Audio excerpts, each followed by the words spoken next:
Alright, so we have question 5 here, which says let A is equal to a 2 cross 2 matrix with given entries A11, A12, A21 and A22, and X is a 2 cross 1 matrix with given entries X1 and X2. Then two statements are given. Statement 1 says if X transpose into A into X is equal to 0 for each X, then A must be a symmetric matrix. And statement 2 says if A is symmetric and X transpose into A into X is equal to 0 for each X, then A must be a null matrix. So let us examine the truthness of the given statements. How should we solve this question? Well, like the previous question, we'll just go with what is there in the question. Okay. Well, here they have given that if x dash ax is 0 Right. for each x, then A must be a symmetric matrix. Okay. Even in the second statement, he was assuming that x dash ax is 0. Okay. So just let us find out x dash ax. Okay? Right. Since we are going to Yeah. use that term in both the statements, so first let's find it. Okay. Okay. X dash ax equal to, well, x dash is the transpose of the matrix X, so that becomes x1, x2. Right. The column matrix x1, x2 now becomes the row matrix. Right. And into A, that is A11, A12, A21, A22, Okay. into again the column matrix X. Right. Okay. Now I'm going to multiply this. That becomes, first x1, x2 into this. Right. So that becomes A11, x1 plus A21, x2. That is, I multiplied this row with this column. And now this row with this column. Right. So A12, x1 plus A22, x2. Okay. This is the matrix we get. And now this matrix into x1, x2. Okay.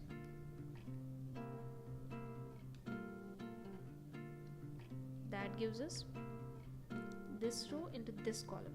That means A11, x1 into x1 plus A21 into x2 dot x1 plus A12 x1 dot x2 plus A22 x2 dot x2. That gives us Okay, A11 x1 so the square, multiplication results in a 1 cross Yeah. 1 matrix. Okay. A21 x1 x2 plus A12 x1 x2 plus A22 x2 square. Okay. Right. At this point, we don't know anything about the matrix. Right. We do not know what the elements are. We do not know x1, What are the x2. We do not know values? anything. Okay. But if you carefully observe the statements, he has given that if x1 x1 ax equal to 0 for each x, Right. that means the matrix X can be anything. Exactly. you The can entries assign- x1 and x2 yeah. could take any value. Any values. Okay. So according to our comfort, we'll choose the values. And Okay. he has given that x1 ax equal to 0, right? So I'll just do this as 0. Right. This value is 0. Right. Now, Okay, this was something already given in the question. Now we'll proceed by taking x1, x2 according to our arbitrary values convenience. for x1, x2. Okay. So let us say x1 equal to 1 and x2 equal to 0. Okay. What does the equation become now? The equation becomes a11 into 1 square plus a21 into a 0, Right. because x2 is 0, Right. and a12 into again a 0 Right. plus a22 Into 0. into 0 equal to a 0. Right. Well, what does that give us? A11 equal to 0. Okay. Similarly, if I put Right. So this is what we've got. from Okay. case 1, Right. let's call this case 1. Okay. In case 2, I'm taking x1 equal to 0 and x2 equal to 1. Okay. So that becomes a11 into 0 plus a21 plus a12 again into a 0, because x1 is 0, x1 x2 will be a 0, Right. plus a22 into 1 square. Right. So that gives us again a22 equal to 0. Okay. So from case 2 we have got that a22 equal to 0. So the matrix now became a1 is 0, we do not know a21, a12, but a22 again is 0. Okay. So we know 2 elements and Yeah. 2 elements are yet to be known. Yeah. Okay. And the equation was a11 into x1 square plus a12 plus a21 into x1 x2 plus a22 x2 square equal to 0. Okay. Right. We know this term is a 0 and this term is a 0. Since a11 and a2 Yeah. are 0. So what does the equation become now? a12 plus a21 into x1 x2 equal to 0. Now this is true for any x1, Any x2, x1 right? x2, any x1 x2. Okay. So what does that become? A12 equal to minus of A21. Yeah, since your So, x1 x2 will not yeah. always be equal to 0. Yeah. So what does our matrix become now? A11, A12, A21, A22. Now this matrix becomes A11 is 0, A22 is 0. Let us take A12 as a small a. So this becomes a minus a. Okay. And what kind of matrix is this? Skew symmetric matrix. Yo. Right. So this is not necessarily a symmetric matrix always. Okay, so, So one what did could he- get yeah. one could get this doubt over here that when we were solving case 1 and case 2, why did we necessarily take the solution as 1 0 and 0 1? I mean, I could take any other solution and I could get some other value of Yeah. a11 and Yeah. a22. But since it has to be true for all values of x, whatever value you take, you will be getting the same answers, like a11 equal to 0, a22 equal to 0. Okay, But simply the equations would have grown longer. right. If we would have taken something like Yeah. 2 comma 3, so 2, our 3. equation would have been difficult to simplify since we would For have the to solve- same a11, you would have to solve some 3 or 4 equations. Okay. By taking x1 equal to 1, x2 equal to 0, I just have simplified this equation. Okay, so you're So- saying that since it's true for any x1 x2, we have taken x1 x2 in such a way that the final equations that we have to Yeah. simplify are already in a very simplified form. Yeah. Okay, So we And- are directly getting the values. We don't Right. have to do any mush again. right. And one more thing that I could say that a student could get a doubt at one more place is that we have got this value a11 is equal to 0 and a22 is equal to 0. Yeah. Now this value we've got by putting certain restrictions on x1 x2, right? Yeah. But our x1 x2 can be anything. So could we check that whether this value 0 0 will satisfy any x1 x2? Obviously, it will satisfy any x1, x2. Okay. See, just see, a11 is 0. Right. That means this term is becoming a 0. This term is completely becoming a 0. Right. Exactly. This will always be 0. Yeah, and a22 into x2 square, this also will be a 0. Right. So whatever x1, x2 you take, that Okay. these two terms are gonna be 0. Okay. And now a12 plus a21 into x1, x2. Since a12 equal to minus a21, So this term will this also term be will 0. also be 0. So whatever x1, x2 you take, it doesn't matter. If you just Alright. multiply with this matrix, you will get a 0. All right. Okay. So there were multiple reasons that we took x 1 0 and 0 1 as Yeah. our case 1 and case 2. Yeah. One reason was that our equations are very simplified and we directly get the value of a11 and a22 as 0. Yeah. And second thing that to be noted is that whatever value of x1 and x2 you take, the Mhm. final equation, the equation which is equal to 0, will Mhm. always be 0 because anyway the first and the last terms are Yeah. getting nullified because Nullified. 0, and the second term is getting nullified because a12 is minus of a21. All right. So the basic thing in this question is you just have to make your simplification simpler. Okay. By To taking just- certain Yeah. those cases which are already very simplified.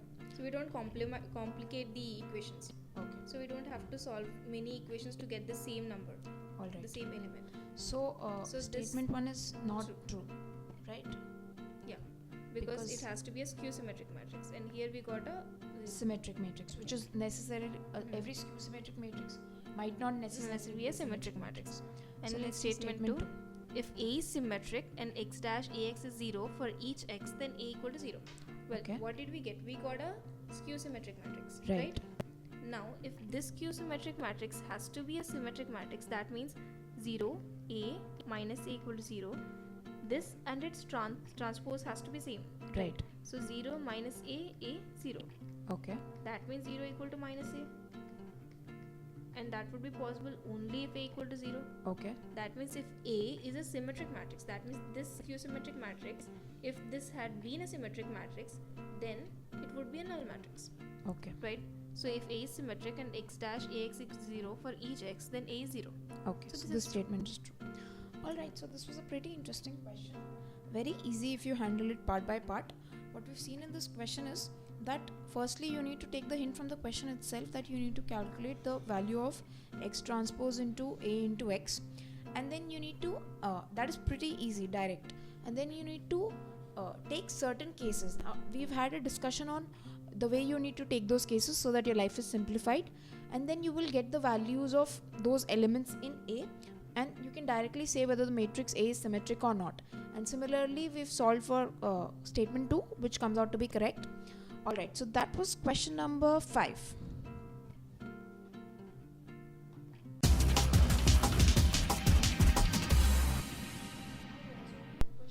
Alright, so we have question 6 over here, which says if A and B are unimodular matrices, then a joint of A, P, B is, the options given are A into a joint of P into B, B into a joint of P into A, B inverse into a joint of P into A inverse, or A inverse into a joint of P into B inverse. Alright, so how should we go about solving this problem? They have asked us about the adjoint matrix of APB. So let's start with the adjoint matrix of APB. Adjoint of Okay. A, P, B. Right? We know that, suppose adjoint of some PQ. What will be this matrix? Okay. This would be adjoint of Q into adjoint of P. Right? Okay. This is a known formula which one should remember. This gets reversed. That's the same case here. Okay. Now this becomes, let A be the first part and PB be the second matrix. So that becomes adjoint of PB into adjoint of A, right? But A. again, adjoint of PB, this becomes adjoint of B dot adjoint of P dot adjoint of A, right? So completely it's getting reversed. Well, you could use this directly if you knew, otherwise you could derive it. Okay? Right. So Yeah. that will always be the case. I mean, if you have A1, A2, A3, so on till AN also, and you go about opening them up, then finally you will always get a joint of AN. You will just end up reversing the whole sequence. Whole sequence. How many ever terms are, how many ever matrices are there, it doesn't matter. Now, Alright. we are stuck here, right? Just look at the options. Right. We have a B inverse, A inverse here. Again, a A inverse, B inverse here. Right. So we could use some inverses here. We know that B into B inverse or A into A inverse, that would be I, right? Identity matrix. We also know that B into its adjoint matrix, adjoint of B, would give us adjoint of B into B would give us mod of B into IN. Okay. So this is also well-known property. You better remember it so that you can use it directly. Right. And since here already, I mean, as you said that it's given in the options in terms of B inverse, so one could get the idea of, somehow exactly. I mean, somehow introducing B inverse in well, your here equation. I could write an IN, right? IN into adjoint of B dot adjoint of P dot adjoint of A. Okay. Again, I use a IN here in the end. Well, I'm just multiplying by two INs, which doesn't do anything, which actually doesn't do anything. And in place of IN, I could use B into B inverse or B inverse into B. We know that B into adjoint of B is mod B into IN. So I'm going to use B inverse into B here. Yeah. So that you get Together. B and adjoint of B together, right? The whole idea of using B inverse B is So that. this becomes a set. Okay. And one could also say that why wouldn't I use A inverse into A or A into A inverse instead of that IN? The whole point is that when you have that B here, you can use B into adjoint of B. And similarly here I'm writing A into A inverse. I'm not writing A inverse into A because I don't have the rule for A inverse. So right, you want adjoint of A into A so that you can use the identity. So B into adjoint of B, what does that become? It becomes a mod B into IN, right? So this becomes a mod B into IN. Okay. Again adjoint of P dot again a mod A into IN into A inverse. But what did they give us here? They're unimodular matrices. That means mod of A equal to mod of B equal to 1. That is the meaning, that is the definition of unimodular matrices. So this becomes a 1 and this becomes a 1. And multiplying with IN doesn't make a difference. So what does this become? B inverse into adjoint of P into A inverse. Okay. And that is option C. Alright, so in this question, simplification wise it looks pretty simple, but there are a few things that one should note here. One of them is that since the equation was given in terms of adjoint, and once you start solving in terms of adjoint, but the options are given in terms of B inverse and A inverse, so one could say that you should try introducing B inverse or A inverse such terms in your equation so that you can finally get to one of the options. So we've seen certain identities. One of them, important one of them, was adjoint of PQ is equal to adjoint of Q into adjoint of P, and we also discussed that let it be for any number of matrices, the whole sequence gets reversed. And another important identity that we've seen is B into B inverse is equal to I, which is pretty well known. And one more important thing that we saw in this question was B into adjoint of B is equal to adjoint of B into B is equal to determinant of B into IN. And this was the most important identity that we used in the question, because it was not the equation was not given in terms of B inverse. You had to introduce B inverse and A inverse in the question, and we also showed you that whether you should introduce B into B inverse or B inverse into B. We exactly showed you the reason exactly why which one should be introduced. So after simplifying, you get option C as the correct answer. Alright, so that was question number 6.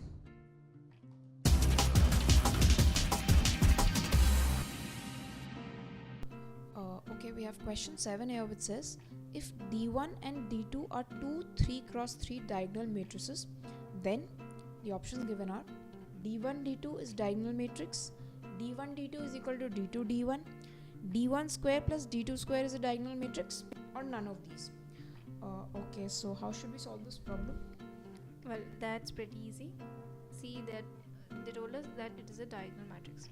So I'm just gonna take D1 as a diagonal matrix whose elements are some A1, A2 and A3, and since it's a diagonal matrix, all the other elements are gonna be zeros.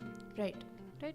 And I'm gonna take D2 as some B1, B2, B3, and all the other elements are zeros.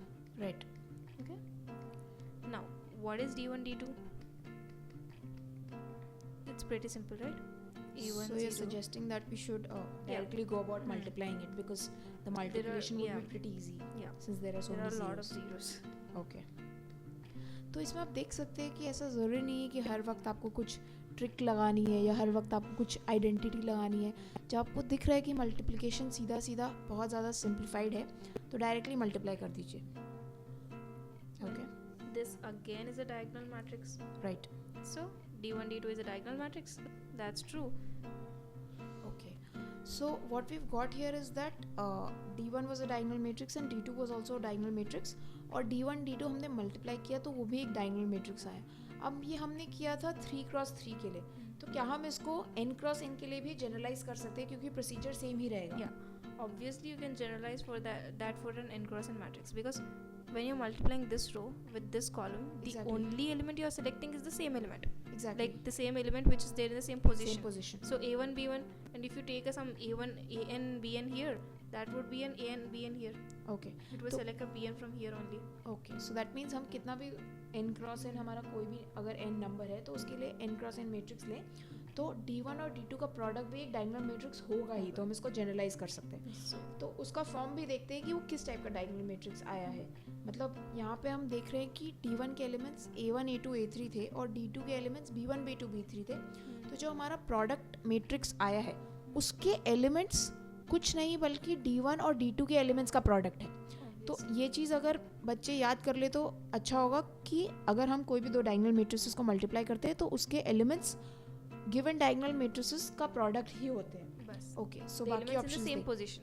Right. 1 1 with 1 Exactly. 2 2 with 2 2. Okay. 3 3 with 3 3. Okay. तो हर बार multiply करने की भी ज़रूरत नहीं है, वो चीज़ हम ध्यान में रख सकते हैं. अगर हम अभी D2 D1 भी कर लें तो we will get B1 A1, B2 A2 and B3 A3. Exactly. But these are just scalars. Right. So A3 B3 equal to B3 A3. Exactly. Right. They are multiplication is commutative in real numbers. So D1 D2 equal to D2 D1.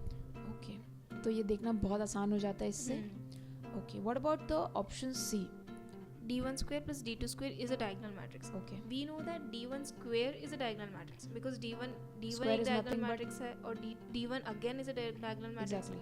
Diagonal into diagonal gives us a diagonal. Exactly. और D2 square भी diagonal matrix है. Okay. अगर हम दो diagonal matrix को add कर रहे हैं, again you are adding the same thing, right?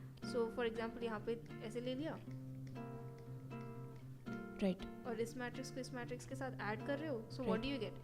a1 b1 plus x and all other elements are zeros, okay and again a2 b2 plus y and all other elements in this row are zeros, right a3 b3 plus z and all other elements are zeros in this row, okay so again you get a diagonal matrix.